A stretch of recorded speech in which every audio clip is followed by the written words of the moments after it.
আপনি যদি বলতে পারেন এই পানের সাথে কি কি খাইলে পানের মশলা কমপ্লিট হয়, তাহলে আপনাকে নবী বলে স্বীকার করব। হুজুর পানটা হাতে নিয়ে উকি মারিয়ে দেখতেছেন, বললেন যে ওই সুবরি কয়টা এদিকানো, বলবেন না সুবহানাল্লাহ? সুবরি কয়টা এদিকানো, খানিক দূর তাকাকা জর্দা ঠুকে ভাসে আনো, এদিক তাকাকা চুন ঠুক এদিকানো, কোনাকুনি তাকাকা খোয়ার অত দূর তুই চোখে এদিক নিয়ে এসো। এই সব কয় পদ মিশে কয় যে এইভাবে খাইলে এর মশলা পরিপূর্ণ হয়। আর বলবো এরপরে হিন্দু ভদ্রলোক বলতেছেন, হুজুর বুঝে ফেলাইছি আপনাকে আল্লাহ তাআলা আগে পিছে সমস্ত ইলম দান করছেন, আপনি সর্বশেষ নবী, লা ইলাহা ইল্লাল্লাহু মুহাম্মাদুর রাসূলুল্লাহ সাল্লাল্লাহু আলাইহি সাল্লাম। এক শিক্ষিত পণ্ডিত, বাড়ি তার ভারতে, ইন্ডিয়া। আর এই ইন্ডিয়া কতি গেলে আর একটা না কয়ে পারি না, ইন্ডিয়া হলো ভেজালের মার্কাজ। মার্কাজ বুঝেন? ভেজালের ইন্ডাস্ট্রিজ, ভেজালের কারখানা। খাদ্যের ভেজালও সাপ্লাই হয় ইন্ডিয়ার থেকে। ফরমালিন টরমালিন যত যা কিছু আসে কোন জায়গাতে আসে? ইন্ডিয়াতে আসে। মদ, গাঁজা, ইয়াবা, হিরোইন কোন জায়গাতে আসে? এই খাদ্যের ভেজাল ইন্ডিয়াতে নাজিল হয়। ধর্মের ভেজালও ইন্ডিয়ার থেকে আসছে। বাংলাদেশে যত ভণ্ড পীর আছে সমস্ত ভণ্ড পীরের মুরব্বী হলো ইন্ডিয়া, ওখান থেকে সাপ্লাই দেয়। লাস্ট ফিনিশিং আমাদের নবীর এগেনস্টে নবী খাড়া করে দিয়েছে গোলাম আহমদ কাদিয়ানীরে।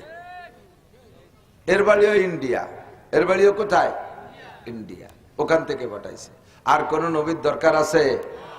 আমার যুবকরা, প্রাণপ্রিয় বন্ধুরা, যদি এলাকায় গোলাম আহমদ কাদিয়ানীর ইসলামের প্রচারক কেউ আসে, তাকে তুমি চুমো দিবা না আর কিছু দিবা? কথা কয় না? কি দেবেন? জুতার মালা দিতে হবে, ঠিক না? আর কোন নবীর দরকার নাই। আমার নবী বলেন, আনা খাতামুন নবিয়্যিন লা নবিয়্যা বাদি, আমি শেষ নবী, আমার পরে আর কোন নবী আসবে না। উতীতুল ইলমা আল আউয়ালিনা ওয়াল আখিরিন, আমাকে আল্লাহ তাআলা আগেও পিছের সমস্ত ইলম দান করেছেন। বলবেন না সুবহানাল্লাহ?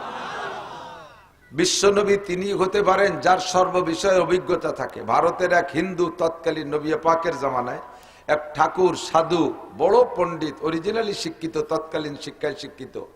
এই ঠাকুর হুজুর আলাইহিস সালাতু ওয়াস সালাম কি সঠিক নবী কিনা পরীক্ষা করার জন্য ভারতের থেকে জাহাজ বইরে, ভারতে তো সর্বকালেই সবকিছু বেশি, খাদ্য সামগ্রী সবকিছু উৎপাদন ভারতে বেশি, কারণ আদম আলাইহিস সালাম জান্নাত থেকে দুনিয়া আসছিলেন ভারতের শরণদ্বীপে, শ্রীলঙ্কায়। কাজে ওই বরকতে ভারতের সমস্ত খাদ্যশস্য ভালো ফলে। তো এই ভারতের ভিতরে যত খাদ্য আছে সকল প্রকার খাদ্যর কিছু কিছু আইটেম নিয়ে জাহাজ বইরে নিয়ে মদিনায় যায়, জেদ্দায় যায়, ওখান থেকে রাসূল পাক সাল্লাল্লাহু আলাইহি ওয়াসাল্লামের কাছে গেছে। যাইয়া হুজুরের সামনে সব কিছু ছড়াই বড়ায় রাখছে, বিক্ষিপ্ত ভাবে, সিরিয়াল মতো না। রাত গোশ রান্না করতে যে মশলাগুলো লাগে এক জায়গা না, তারপরে কদুস ঝোল রান্না করতে যে মশলাগুলো লাগে এক জায়গা না, এটা ওখানে, ওটা এখানে, ওখানে, সে ছড়ানো বড়ানো করে রাখছে। লাস্টে যাইয়া সর্বপ্রথম হুজুরের পরীক্ষা করার জন্য হুজুরের সামনে পান রাখছে। পান খাইতে যা যা লাগে তা এক জায়গা থাকতে হবে না। সুবরি রাখছে 20 প্রকারের ওই ধারে, জর্দা রাখছে এই ধারে 30 প্রকারের ওই ধারে, চুন রাখছে এ পাশে 15 প্রকারের ওই ধারে, সব সেল্লা বেল্লা এলোমেলো করে রেখে বলতেছে, আপনি যে শেষ নবী মুহাম্মদুর রাসূলুল্লাহ, এর প্রমাণ হবে আপনাকে আল্লাহ তাআলা সকল কিছুর ইলম দান করে থাকবে। আপনি যদি বলতে পারেন এই পানের সাথে কি কি খাইলে পানের মশলা কমপ্লিট হয়, তাহলে আপনাকে নবী বলে স্বীকার করব। হুজুর পানটা হাতে নিয়ে উকি মারিয়ে দেখতেছেন, বললেন যে ওই সুবরি কয়টা এদিকানো, বলবেন না সুবহানাল্লাহ? সুবরি কয়টা এদিকানো, খানিক দূর তাকাকা জর্দা ঠুকে ভাসে আনো, এদিক তাকাকা চুন ঠুক এদিকানো, কোনাকুনি তাকাকা খোয়ার অত দূর তুই চোখে এদিক নিয়ে এসো। এই সব কয় পদ মিশে কয় যে এইভাবে খাইলে এর মশলা পরিপূর্ণ হয়। আর বলবো এরপরে হিন্দু ভদ্রলোক বলতেছেন, হুজুর বুঝে ফেলাইছি আপনাকে আল্লাহ তাআলা আগে পিছে সমস্ত ইলম দান করছেন, আপনি সর্বশেষ নবী, লা ইলাহা ইল্লাল্লাহু মুহাম্মাদুর রাসূলুল্লাহ সাল্লাল্লাহু আলাইহি সাল্লাম। উনি গেছে নবীকে পরীক্ষা করে বিপদে ফেলাইয়া হুজুরকে অবজ্ঞা করবেন সেজন্য না, পরীক্ষায় যদি পাশ করে কলেমা পড়বে, হিদায়াতের আশায় গেছে, আর আল্লাহ তাআলা তাকে হিদায়াত দিয়ে দিয়েছে। ছোট্ট করে বলে যায়, আপনিও হজের মাঠে যদি আপনার পেটটাকে খালি করে নিজের জিন্দেগির পিছনে সব ভুলকে লাথি মেরে সঠিকটা যখন বুঝবেন ওয়াজের মাঠের থেকে সঠিকটা গ্রহণ করবেন, এমন নিয়ত করে যদি আপনি এসে বসেন, তাহলে আপনার অনেক ভুলগুলো এখান থেকে সংশোধন হয়ে যাবে আর আপনি হিদায়ত নিয়ে বাড়ি যেতে পারবেন। পক্ষান্তরে আপনি যদি আসেন, দেখি হুজুর কি বলে, ভুল বললি গলা চিপে ধরবো, মাইক কাড়ি নিয়ে যাব, আল্লাহ বাসালে জীবনে আপনার কপালে হিদায়ত হবে না। আবু জাহেল হিদায়ত পালিয়ে তুমি পাবা না, আর আবু জাহেলও পাবে না, কাজেই তুমিও পাবে না।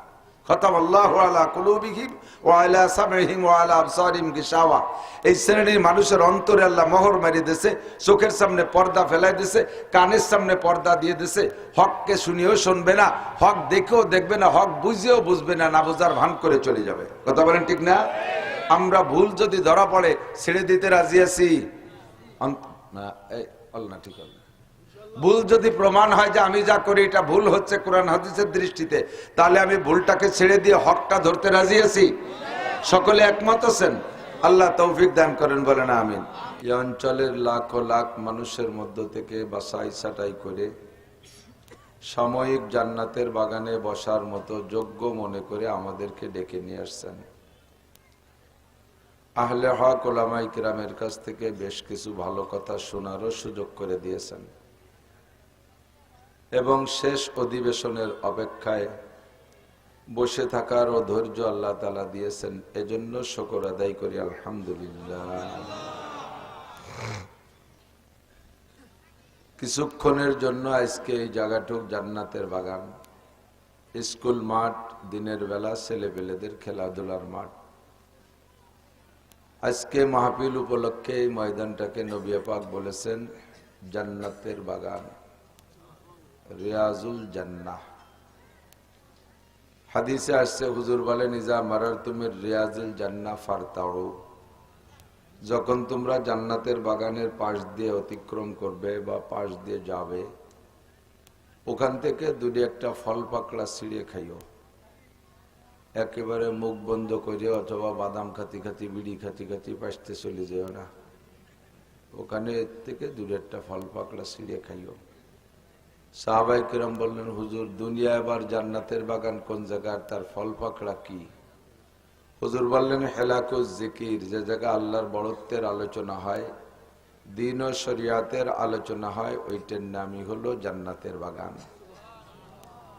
আর জান্নাতের বাগানে অবশ্যই হিন্দু, বৌদ্ধ, খ্রিস্টান, ইহুদ, নাসারা, কাফির, মুশরিক, মুরতাদ, বেঈমান, ইহুদ, নাসারা, হরিপদ, নইলি ঋষি, গৌর গোবিন্দ, ব্যানার্জি, চ্যাটার্জি, ভট্টাচার্য, এরা জান্নাতে যাবে না।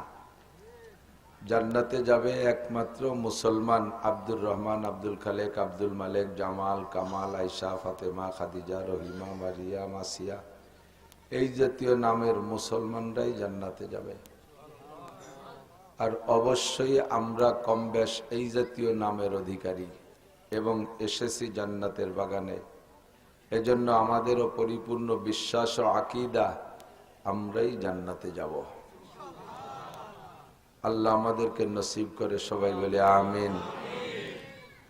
জান্নাতের ভিতরে এটাকে জান্নাতের বাগানের সাথে তুলনা করার কয়েকটা দিক আছে। জান্নাতের ভিতরে অকথ্য ভাষায় গালাগালি নেই। এ জায়গা বসে কেউ কাজাকাজি করছেন নাকি? বাইরে যদিও করেন, হয়তো উঠে যাওয়ার সময় কাজাবেন, নিয়ত আছে ইনশাআল্লাহ, কিন্তু এ জায়গা বসে তোর কাজ আসছেন না।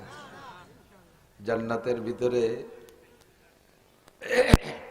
সহমর্মিতা, সহদরদিতা, জান্নাতের ভিতরে একে অপরকে সহযোগিতা করবে, সালাম দেবে, হাসি মুখে কথা বলবে, গ্যাঞ্জাম ফাসাদ নাই। এ জায়গা বসেও তেমন কিছু নাই। এদিক দিয়েও জান্নাতের বাগান।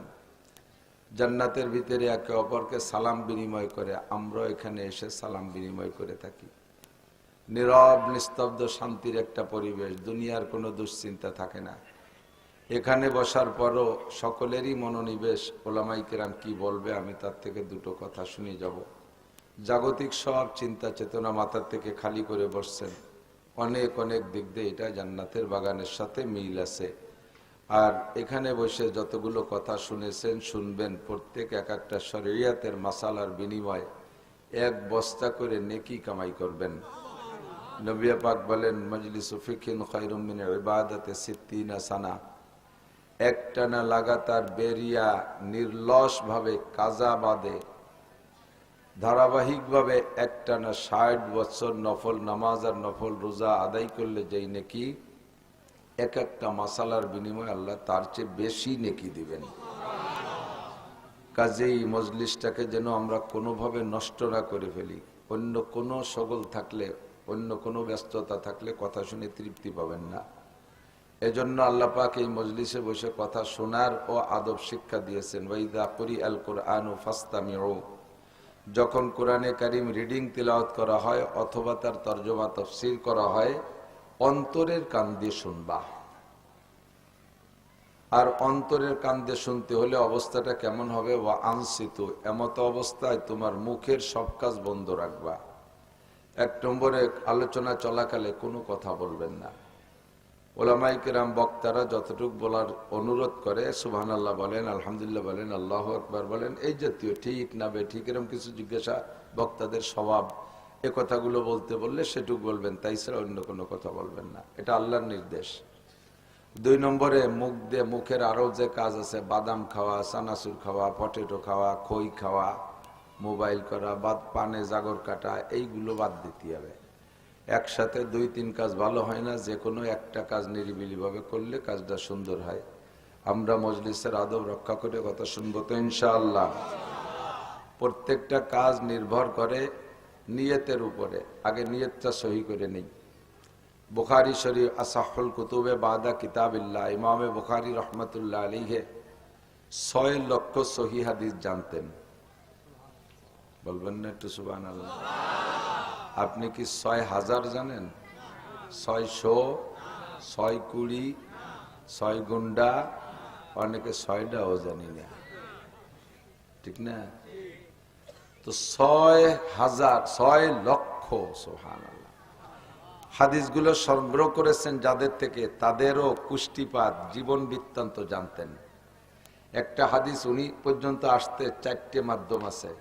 উনি যার থেকে শুনছে, সে আর একজনের কাছ থেকে, সে আর একজনের কাছ থেকে, সে সাহাবার কাছ থেকে, সে রসুল পাক সাল্লাল্লাহু আলাইহি ওয়াসাল্লামের কাছ থেকে, সাহাবা। এভাবে 4-5টা মিডিয়া ওনার পর্যন্ত হাদিস আসছে। যে কয়জনের মিডিয়ায় আসছে ওই কয়জনের জীবনী জানতেন, বংশ পরিচয় জানতেন, তার গোষ্ঠীর হালাত কেমন, তার বংশীয় অবস্থা কেমন ইত্যাদি উনি জানতেন। এইভাবে 6 লক্ষ হাদিস মুখস্থ করা, খাতা কলমে লেখে না, সব মুখস্থ। বললে বিশ্বাস করতে কষ্ট হয়। বিশ্বাস করতে কষ্ট হলে কিছু আসে যায় না। উনি কষ্ট করে মুখস্থ করছে, তাই করলাম আর কি। তো 6 লক্ষ সহি হাদিস, আজীব ব্যাপার না? এক শ্রেণীর মানুষ আছে হাদিসের উপরে সন্দেহ পোষণ করে, টোটাল হাদিসের উপরে। আমরা হাদিসের উপরে সন্দেহ পোষণ করি, জাল হাদিসের উপরে। তৎকালীন মুসলমানদের ইসলামকে হযবরল করার জন্য, ইসলামকে নষ্ট করার জন্য ইসরায়েলিরা, ইসরায়েলি পর্যন্ত এই ইহুদিরা, নেতানিয়াহুর গোষ্ঠী, বনি ইসরাইল, এই ইসরায়েলি বড় বড় আলেম ছিল ইহুদি ধর্মের। এরা এমন সুন্দর সুন্দর আরবি বানাইতো, এবং যে কথাগুলোর ভিতরে নসিহাত উপদেশও আছে, এমন ভালো ভালো কথা বানাইয়া হুজুর আলাইহিস সালামের দিকে সম্পর্ক করতো। ক্বালা রাসূলুল্লাহ সাল্লাল্লাহু আলাইহি সাল্লাম। এর কয় জাল হাদিস। এর কি কয়? জাল হাদিস। যেমন একটা বললে আপনিও আশ্চর্য হবেন। মান আকরামা আলিমান ফাকান্নামা আকরামা 70 নবিয়্যা, ওমান আকরামা মুতাআল্লিমান ফাকান্নামা আকরামা 70 শাহীদা। ক্বালা রাসূলুল্লাহ সাল্লাল্লাহু আলাইহি ওয়াসাল্লাম। নাউযুবিল্লাহ। এত সুন্দর একটা কথা, যা বললে সকলে বিশ্বাস করতে বাধ্য। কি কথাটা কি? উনি বলেন, হুজুর আলাইহিস সালাতু ওয়াস সালাম বলেছেন, যে ব্যক্তি একজন আলেমকে সম্মান করে সে যেন 70 জন নবীকে সম্মান করলো। আহা, সুবহানাল্লাহ কত কইছে কিনা? এটা তো জাল হাদিস। এনে সুবহানাল্লাহ কও কেন? আগে তো বুঝতে হবে বিষয়। এরপরে দ্বিতীয় অংশের তরজমা, যে ব্যক্তি মাদ্রাসার একটা ছাত্রকে স্নেহ করলো, ভালোবাসলো, যত্ন করলো, মহব্বত করলো, সেজন্য 70 জন শহীদকে সম্মান করলো। কথাটা শুনলে কি মজা লাগতেছে না? আমরা একসময় হাদিস বলে চালাই দিতাম, পরে ঘাটে ঘুটে খুঁজে খুঁজে দেখি যে এটা হাদিস না, এটা ইসরায়েলিরা বানাইছে ইসলামের ভিতরে ভেজাল সৃষ্টি করার জন্য। ওদের কাজই হলো এই 2 নম্বরই করা। কিয়ামত পর্যন্ত কি আর নবীর দরকার হবে? এই পাশে যুবকরা, এই উত্তর পাশে যুবকরা যারা কথা করছো, শোনা তোমাদের অনুরোধ করি, বাড়ি জরুরি কথা হলে মাইকি কও, সবাই শুনি, আর না হলে কইও না। আর যদি কও তাহলে কিন্তু খারাপ কথা কবানি, ভাষা খারাপ করবো না, এমনি কবানি যে তোমার মা ভালো না। তোমার মা ভালো হলে তোমার ভালো ভালো শিক্ষা দিতে, তুমি এই জায়গায় এসে উল্টো পাল্টা হচ্ছে না, এই কবানি ধরেন কলাম না, এই কবানি আর কি। সর্বকালে ইহুদিদের স্বভাব ইসলামের ভিতরে ভেজাল সৃষ্টি করা। কিয়ামত পর্যন্ত আর কি নবীর দরকার হবে? একজনই যথেষ্ট, ঠিক না? এর এগেনস্টে ইহুদিরা সেই শুরু থেকে নিয়ে সুতাইহা, তুলাইহা, মুসাইলামাতুল কাজ্জাব, আসওয়াদে আনাসি, হুজুরের জীবদ্দশায় এই চারজনের নবী হিসেবে কাড়া করছে। শেষকালে আইসা বিশ্ব যখন পাণ্ডিত্যের শীর্ষে চলে গেছে,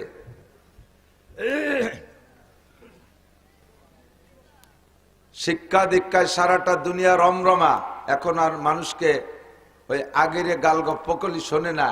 এই জন্যে বাছাই খুটাই করে বিশাল এক শিক্ষিত পণ্ডিত বাড়ি তার ভারতে, ইন্ডিয়া। আর এই ইন্ডিয়া কতি গেলে আর একটা না কয়ে পারি না, ইন্ডিয়া হলো ভেজালের মার্কাজ। মার্কাজ বুঝেন? ভেজালের ইন্ডাস্ট্রিজ, ভেজালের কারখানা। খাদ্যের ভেজালও সাপ্লাই হয় ইন্ডিয়ার থেকে। ফরমালিন টরমালিন যত যা কিছু আসে কোন জায়গাতে আসে? ইন্ডিয়াতে আসে। মদ, গাঁজা, ইয়াবা, হিরোইন কোন জায়গাতে আসে? এই খাদ্যের ভেজাল ইন্ডিয়াতে নাজিল হয়। ধর্মের ভেজালও ইন্ডিয়ার থেকে আসছে। বাংলাদেশে যত ভণ্ড পীর আছে, সমস্ত ভণ্ড পীরের মুরব্বী হলো ইন্ডিয়া, ওখান থেকে সাপ্লাই দেয়। লাস্ট ফিনিশিং আমাদের নবীর এগেনস্টে নবী খাড়া করে দিয়েছে গোলাম আহমদ কাদিয়ানীরে। এর বাড়িও ইন্ডিয়া, এর বাড়িও কোথায়? ইন্ডিয়া, ওখান থেকে পাঠাইছে। আর কোন নবীর দরকার আছে? আমার যুবকরা, প্রাণপ্রিয় বন্ধুরা, যদি এলাকায় গোলাম আহমদ কাদিয়ানীর ইসলামের প্রচারক কেউ আসে, তাকে তুমি চুমো দিবা না আর কিছু দিবা? কথা কয় না, কি দেবেন? জুতার মালা দিতে হবে, ঠিক না? আর কোন নবীর দরকার নাই। আমার নবী বলেন, আনা খাতামুন নাবিয়্যিন লা নাবিয়্যা বাদি, আমি শ্রেষ্ঠ নবী, আমার পরে আর কোন নবী আসবে না। উতীতুল ইলমা আল আউয়ালিনা ওয়াল আখিরিন, আমাকে আল্লাহ তাআলা আগেও পিছের সমস্ত ইলম দান করেছেন। বলবেন না সুবহানাল্লাহ? বিশ্ব নবী তিনি হতে পারেন যার সর্ব বিষয়ে অভিজ্ঞতা থাকে। ভারতের এক হিন্দু, তৎকালীন নবী পাকের জামানায় এক ঠাকুর, সাধু, বড় পণ্ডিত, অরিজিনালি শিক্ষিত, তৎকালীন শিক্ষায় শিক্ষিত। এই ঠাকুর হুজুর আলাইহিস সালাতু ওয়াস সালাম কি সঠিক নবী কিনা পরীক্ষা করার জন্য ভারতের থেকে জাহাজ বইরে, ভারতে তো সর্বকালেই সবকিছু বেশি, খাদ্য সামগ্রী সবকিছু উৎপাদন ভারতে বেশি, কারণ আদম আলাইহিস সালাম জান্নাত থেকে দুনিয়া আসছিলেন ভারতের শরণদ্বীপে, শ্রীলঙ্কায়। কাজে ওই বরকতে ভারতের সমস্ত খাদ্যশস্য ভালো ফলে। তো এই ভারতের ভিতরে যত খাদ্য আছে, সকল প্রকার খাদ্যর কিছু কিছু আইটেম নিয়ে জাহাজ বইরে নিয়ে মদিনায় যায়, জেদ্দায় যায়, ওখান থেকে রসুল পাক সাল্লাল্লাহু আলাইহি ওয়াসাল্লামের কাছে গেছে। যাইয়া হুজুরের সামনে সব কিছু ছড়াই বড়ায় রাখছে, বিক্ষিপ্ত ভাবে, সিরিয়াল মতো না। রাত গোশ রান্না করতে যে মশলাগুলো লাগে এক জায়গা না, তারপরে কদুস ঝোল রান্না করতে যে মশলাগুলো লাগে এক জায়গা না, এটা ওখানে, ওটা এখানে, ওখানে, সে ছড়ানো বড়ানো করে রাখছে। লাস্টে যাইয়া সর্বপ্রথম হুজুরের পরীক্ষা করার জন্য হুজুরের সামনে পান রাখছে। পান খাইতে যা যা লাগে তা এক জায়গা থাকতে হবে না। সুবরি রাখছে 20 প্রকারের ওই ধারে, জর্দা রাখছে এই ধারে 30 প্রকারের ওই ধারে, চুন রাখছে এ পাশে 15 প্রকারের ওই ধারে, সব সেল্লা বেল্লা এলোমেলো করে রেখে বলতেছে, আপনি যে শেষ নবী মুহাম্মদুর রাসূলুল্লাহ, এর প্রমাণ হবে আপনাকে আল্লাহ তাআলা সকল কিছুর ইলম দান করে থাকবে। আপনি যদি বলতে পারেন এই পানের সাথে কি কি খাইলে পানের মশলা কমপ্লিট হয়, তাহলে আপনাকে নবী বলে স্বীকার করব। হুজুর পান্ডা হাতে নিয়ে উকি মারিয়ে দেখতেছেন, বললেন যে ওই সুবরি কয়টা এদিকানো? বলবেন না সুবহানাল্লাহ? সুবরি কয়টা এদিকানো? খানিক দূর তাকা কয় জর্দা টুকে বসে আনো, এদিক তাকা কয় চুন টুক এদিক আনো, কোনাকুনি তাকা কয় খোয়ার অত দূর তুইছ, এদিক নিয়ে এসো। এই সব কয় পদ মিশিয়ে কয় যে এইভাবে খাইলে এর মশলা পরিপূর্ণ হয়। আর বলবো, এরপরে হিন্দু ভদ্রলোক বলতেছেন, হুজুর বুঝে ফেলাইছি, আপনাকে আল্লাহ তাআলা আগে পিছে সমস্ত ইলম দান করছেন, আপনি সর্বশেষ নবী, লা ইলাহা ইল্লাল্লাহু মুহাম্মাদুর রাসূলুল্লাহ সাল্লাল্লাহু আলাইহি ওয়াসাল্লাম। উনি গেছে নবীকে পরীক্ষা করে বিপদে ফেলাইয়া হুজুরকে অবজ্ঞা করবেন সেজন্য না। পরীক্ষায় যদি পাশ করে কলেমা পড়বে, হিদায়াতের আশায় গেছে, আর আল্লাহ তাআলা তাকে হিদায়াত দিয়ে দিয়েছে। ছোট্ট করে বলে যায়, আপনিও হজের মাঠে যদি আপনার পেটটাকে খালি করে নিজের জিন্দেগির পিছনে সব ভুলকে লাথি মেরে সঠিকটা যখন বুঝবেন, হজের মাঠের থেকে সঠিকটা গ্রহণ করবেন, এমন নিয়ত করে যদি আপনি এসে বসেন, তাহলে আপনার অনেক ভুলগুলো এখান থেকে সংশোধন হয়ে যাবে, আর আপনি হিদায়াত নিয়ে বাড়ি যেতে পারবেন। পক্ষান্তরে আপনি যদি আসেন, দেখি হুজুর কি বলে, ভুল বললি গলা চিপে ধরবো, মাইক কাটিয়ে নিয়ে যাব, আল্লাহ বাসালে জীবনে আপনার কপালে হিদায়াত হবে না। আবু জাহেল হিদায়াত পালিও তুমি পাবা না, আর আবু জাহেলও পাবে না, কাজেই তুমিও পাবে না। খতামাল্লাহু আলা কুলুবিহিম ওয়া আলা সামঈহিম ওয়া আলা আবসারিহিম গিশাওয়া। এই শ্রেণীর মানুষের অন্তরে আল্লাহ মোহর মারি দিয়েছে, চোখের সামনে পর্দা ফেলাই দিয়েছে, কানের সামনে পর্দা দিয়ে দিয়েছে। হককে শুনিও শুনবে না, হক দেখেও দেখবে না, হক বুঝেও বুঝবে না, না বুঝার ভান করে চলে যাবে। কথা বলেন ঠিক না? আমরা ভুল যদি ধরা পড়ে ছেড়ে দিতে রাজি আছি না? এই আল্লাহ ঠিক হবে। ভুল যদি প্রমাণ হয় যে আমি যা করি এটা ভুল হচ্ছে কোরআন হাদিসের দৃষ্টিতে, তাহলে আমি ভুলটাকে ছেড়ে দিয়ে হকটা ধরতে রাজি আছি। সকলে একমত আছেন? আল্লাহ তৌফিক দান করেন, বলেন আমিন।